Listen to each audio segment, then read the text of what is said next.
मुकद्दर फूट जाएगा अगर ये साथ हिंदू मुस्लिमों का छूट जाएगा। हवेली हवेली झोपड़ी सबका मुकद्दर फूट जाएगा अगर ये साथ हिंदू मुस्लिमों का छूट जाएगा। दुआ कीजिए ये प्यार के रिश्ते रहे कायम, दुआ कीजिए ये प्यार के रिश्ते रहे कायम।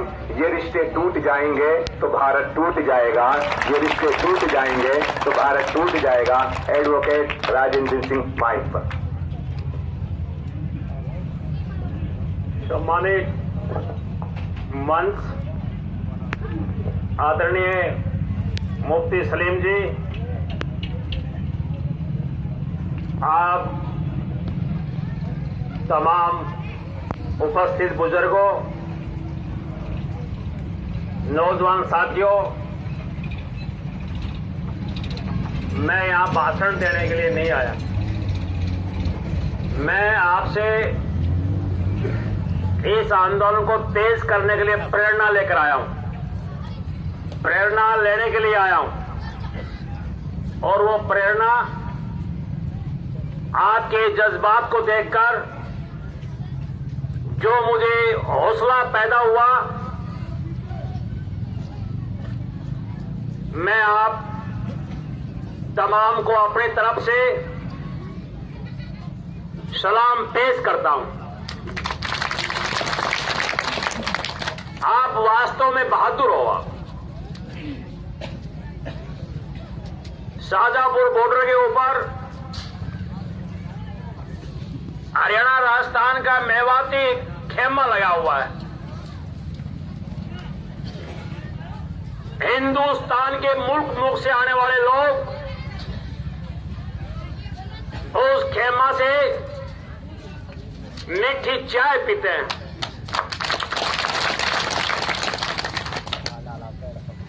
वहां मोहम्मद शरीक ने कहा कि एक बार आप मेवात में तो होकर आओ। मैंने कहा मैं जाऊंगा तो मिलेगा कौन? तो मुफ्ती सलीम जी के नंबर दिए, मैंने फोन किया और मेरी ये खुश नसीब है कि मैंने आपके बीच में आने का मौका मिला।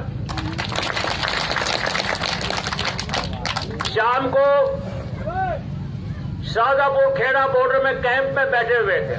वो पूरा गांव बसा हुआ है वहां। कोई केरला का है, कोई राजस्थान का है, कोई हरियाणा का है, कोई महाराष्ट्र का है, कोई गुजरात का है। पूरा गांव टेंट लगाकर बसा हुआ है। हम शाम को खेमा से चाय पी करके और कैंप पे बैठे हुए थे 10-12 साथी।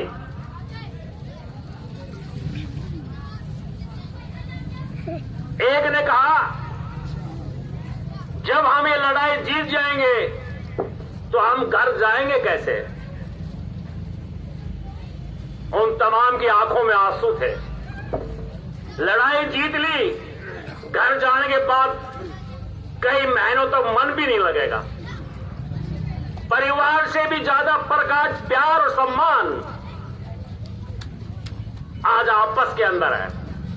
वहां कोई जात का सवाल नहीं, कोई संप्रदाय का सवाल नहीं, कोई धर्म का सवाल नहीं। आज तमाम एक भाई भाई बनकर जालिम सरकार से टक्कर लेने का काम कर रहे हैं।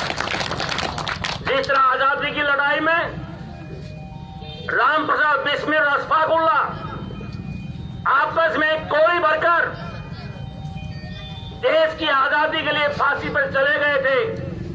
इस जन आंदोलन ने, इस किसान आंदोलन ने आज कितने ही राम प्रसाद बिस्मिल अशफाकुल्ला और भगत सिंह पैदा कर दिए हैं।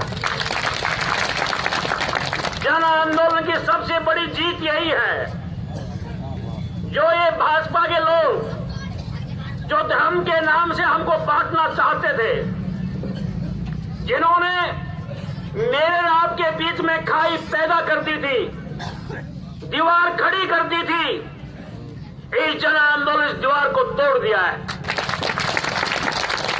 ये जीत आने वाले रास्ते को दिखाएगी। ये सरकार 3 काले कानून लेकर आई है। सरकार कह रही है कि ये काले कानून किसानों के लिए लेकर आए हैं, परंतु एक बात भी किसान के हित के लिए क्या लेकर आए उनके पास इसका जवाब नहीं है। किसान संगठन कह रहा है, किसान आंदोलन कह रहा है, आवश्यक वस्तु कानून में आपने जो तरमीम किया है, संशोधन किया है, कंपनियों को, सरमाएदारों को, अडानी को, अंबानी को 6 जरूरती चीजों का असीमित भंडार करने का जो आपने कानून बना दिया है, ये हमारे सस्ते में मजदूरों की, किसानों की फसल को खरीदेंगे, तमाम गोदाम में इकट्ठा कर लेंगे, सस्ती खरीद करके महंगी बेचेंगे। इससे देश में कुपोषण, भूखमरी, इस देश में महंगाई बढ़ेगी। इसलिए इस कानून को वापस लो, किसान आंदोलन की ये मांग है। सरकार कह रही है हमने क्या आपको रोका है, आप भी तो अनाज इकट्ठा कर लो, आप भी आलू इकट्ठा कर लो। हम कहना चाहते हैं इस देश का किसान तो वो किसान है, अगली फसल तक उसके खेत में अगली फसल आए तब तक कर्ज में डूबकर वो आत्महत्या कर लेता है, वो इकट्ठा कैसे करेगा? सरकार के पास इसका कोई जवाब नहीं है।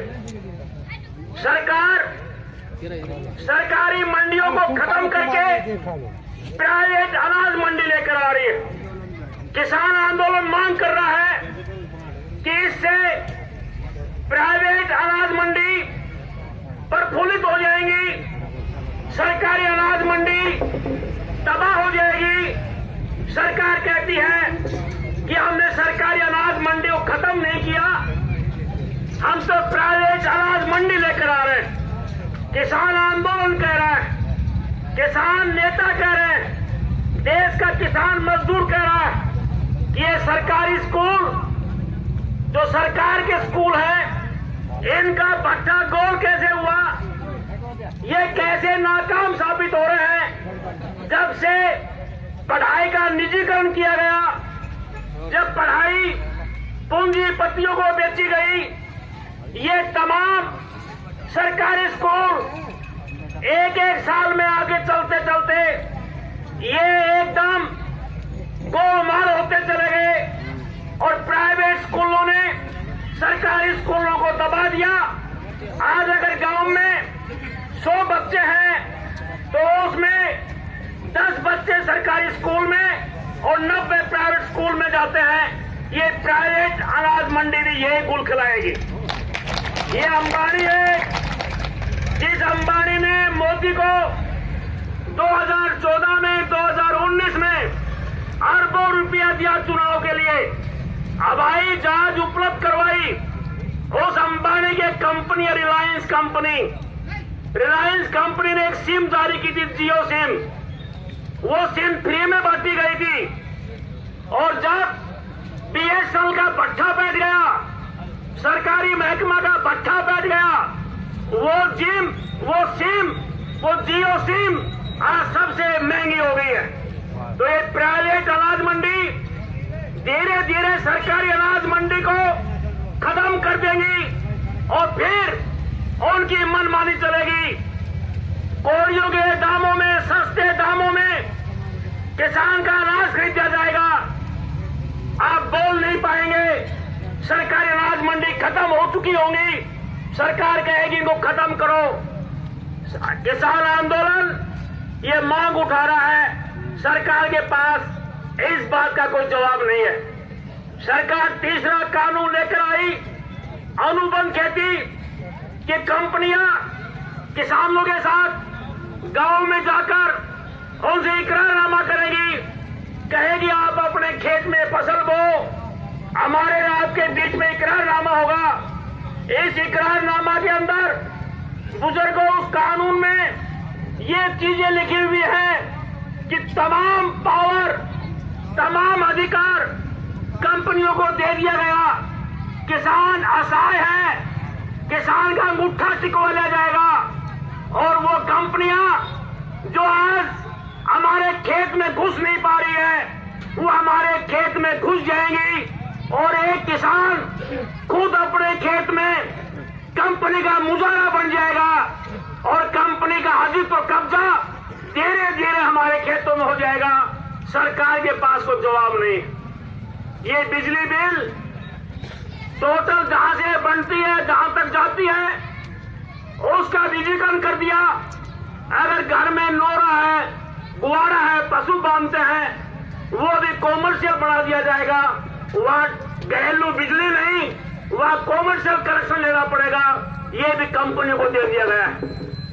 ये मोदी ने रेलवे को बेच दिया। आप जानते हैं 151 रेलवे, जिस रेलवे के ऊपर लिखा रहता है उत्तर पश्चिमी रेलवे, पूर्व रेलवे, अब उस रेलवे के ऊपर लिखा आ रहा है अडानी रेलवे।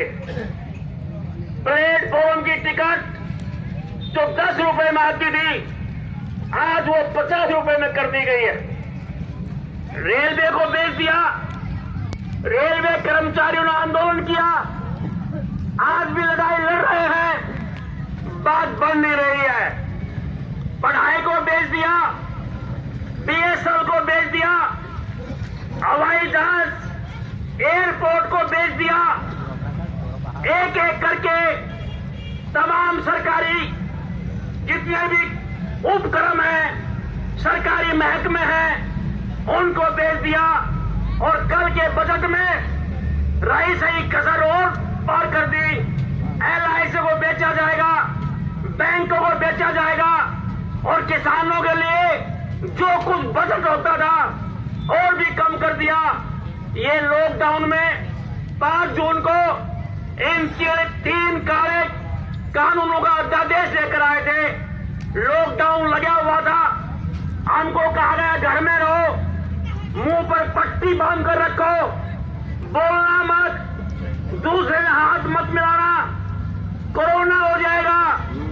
इसका फायदा उठाकर ये 5 जून को अध्यादेश लेकर आए और फिर कानून बना दिया। ये पार्लियामेंट राज्यसभा के अंदर अगर इसके ऊपर मत विभाजन होता ये कानून बन नहीं पाते। बीजेपी के जो घटक दल थे, एनडीए के पार्ट थे, उन्होंने इनकार कर दिया था। इसलिए आनन फानन में तमाम संविधान की मान्यताओं का उल्लंघन करते हुए इनको राज्यसभा में पास करके राष्ट्रपति के दस्तखत करवा करके कानून बना दिया और कहा कि हम ये किसान के हित में लेकर आ रहे हैं। हित आज तक भी नहीं बताया। किसान आंदोलन कह रहा है कि अदानी, अंबानी, टाटा, बिरला, डालमिया जो बड़े बड़े सरमाएदार हैं, पूंजी वाले हैं, आज सारे महकमों को बेचकर हमारी रोटी, हमारी खेती, हमारी फसल आप उसका निजीकरण कर रहे हो। ये बर्दाश्त किसान नहीं करेगा। किसान ने जिस किसान को अनपढ़ कहा जाता है, जिस किसान को अंगूठा टेक कहा जाता है, जिस कहा जाता है किसान को अकल नहीं, हिंदुस्तान में किसान ने उसकी चुनौती को स्वीकार किया कि हम आपका एक कानून हरगिज भी मानने वाले नहीं है। जिसको किसानों को असंगठित और बावड़ा समझता था मोदी, आज उन किसानों ने मोदी और अमित शाह के भाजपा सरकार के नाक में दम कर दिया। वो रात को दोस्तों सो नहीं पा रहे हैं, उनकी नींद हराम हो रही है। तो क्या करें फिर? ये बीजेपी का पुराना एजेंडा है, अंग्रेज ने भी चलाया था। क्या चलाया था? फूट डालो, आंदोलन को तोड़ो, फूट डालो। पंजाब के बहादुर किसान जब पंजाब से चले, इस प्रदेश की खट्टर सरकार ने सड़क खुदवा दी, बैरिकेड लगवा दिए, टीयर गैस छुड़वाई।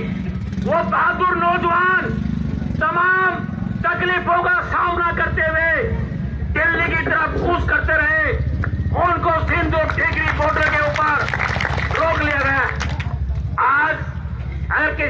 पाकिस्तान की बाउंड्री देखी है तो आज जितना इंतजाम यहाँ किया है 12-12 लेयर का बैरिकेड, ऐसे तार जो प्रतिबंध है, शायद बॉर्डर के ऊपर, भारत पाकिस्तान चाइना के बॉर्डर के ऊपर भी वो बैरिकेड और तार न मिले। आज इस देश का अन्नदाता जो धरती का सीना फाड़कर इस देश का पेट भरता है, आज उसके चारों तरफ बैरिकेड और कांटेदार तार लगा करके और उसके आवाज को कुचलने की कोशिश की जा रही। ये किया इन्होंने, फिर कहा कि ये तो पंजाब के किसान है, ये पंजाब के किसानों का आंदोलन है। फिर हरियाणा के किसान आज उठे तो फिर कहा ये तो पंजाब हरियाणा का आंदोलन है। फिर यूपी के आ गए, फिर महाराष्ट्र आ गया, गुजरात आ गया, एक के बाद एक प्रांत इस आंदोलन में डूबता चला गया। अब ये देश का आंदोलन है और देश का किसान नहीं। मैं तो वकील हूं, मैं वकील हूं, परंतु मैं एक बात जानता हूं, जिस मेरे बाप ने मेहनत करके जो फसल पैदा की थी, अगर मेरे बाप के पास जमीन नहीं होती, अगर ये कानून आज से 20 साल पहले लागू हो जाता, मैं वकील नहीं बन सकता था, मैं पढ़ नहीं सकता था। इसलिए मेरा बाप किसान था, उसने फसल उगाकर मेहनत करके मुझे पढ़ाया, इसलिए मैं वकील हूं। अगर ये कानून लागू हो जाएंगे, बुजुर्गों, आने वाली नस्लें, आने वाली पीढ़ियां गुलामों जैसी हालत में आ जाएगी। इसलिए इस कानून को हम लागू नहीं होने देंगे। फिर उन्होंने क्या किया? फिर उन्होंने हमारे साथ किसान आंदोलन में घुसपैठ करने के लिए, किसान को लड़ाने के लिए विभिन्न तरह के मुद्दे चलाए, परंतु आज इस देश की सरकार के पास कोई जवाब नहीं है, कोई उसके पास कहने के लिए कुछ नहीं है। वो इस आंदोलन को दमन करना चाहती है। दमन आजादी की लड़ाई में अंग्रेजों ने भी किया था, परंतु क्या इनकलाब की आवाज को अंग्रेज दबा पाया था? क्या भगत सिंह की आवाज को, राजगुरु सुखदेव की आवाज को अंग्रेज दबा पाया था? जितना दमन होगा, जितना उत्पीड़न